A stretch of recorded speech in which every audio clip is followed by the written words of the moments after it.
Assalamualaikum warahmatullahi wabarakatuh. Perkenalkan, nama saya Eka Putri Rahayu, nomor absen 9 dari kelas 1147. Di sini saya akan melengkapi tugas bahasa Indonesia dengan materi mahir menyusun proposal. Apakah teman-teman pernah membuat proposal? Baik proposal dalam sebuah kegiatan atau proposal bantuan dana dan lain sebagainya.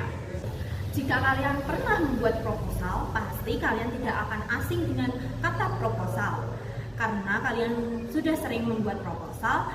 Nah, di sini saya akan langsung menjelaskan tentang apa pengertian proposal.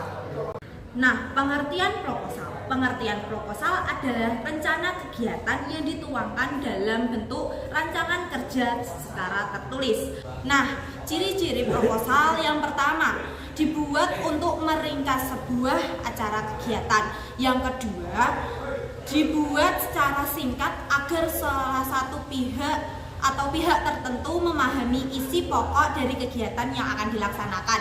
Yang ketiga, berisi tujuan dan latar belakang kegiatan. Tujuan yang pertama, menjelaskan secara tidak langsung kepada pihak-pihak tertentu yang ingin mengetahui tentang kegiatan tersebut. Yang kedua, menjadi rencana yang mengarahkan panitia dalam menyelenggarakan kegiatan tersebut. Yang ketiga, menjadi titik acuan.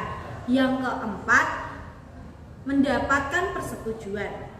Nah, untuk yang terakhir adalah mencari informasi penting yang ada dalam proposal.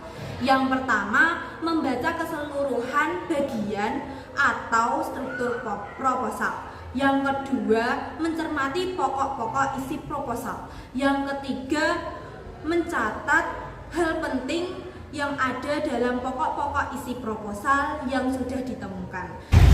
Pada pembahasan sebelumnya telah saya bahas mengenai informasi penting dalam proposal. Lalu akan saya lanjut dengan kelengkapan informasi dalam proposal. Dalam menyampaikan hasil kerja proposal, terdapat aturan-aturan. Yang pertama, gunakan kalimat secara efektif. Yang kedua, gunakan kalimat yang mudah dimengerti.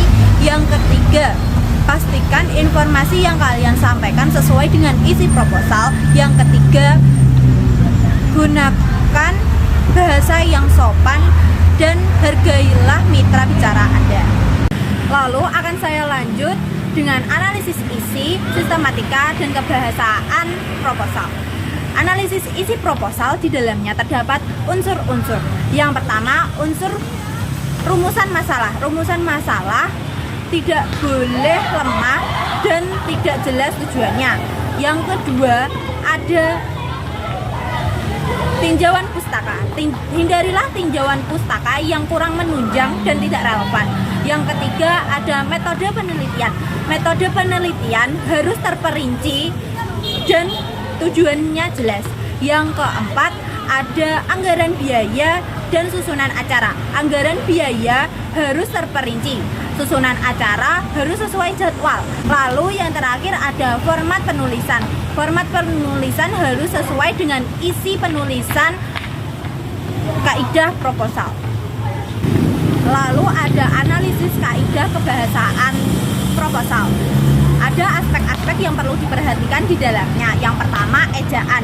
Penunjang harus membenahi ejaan yang tidak tepat dalam proposal tersebut menjadi ejaan yang tepat. Lalu tanda baca.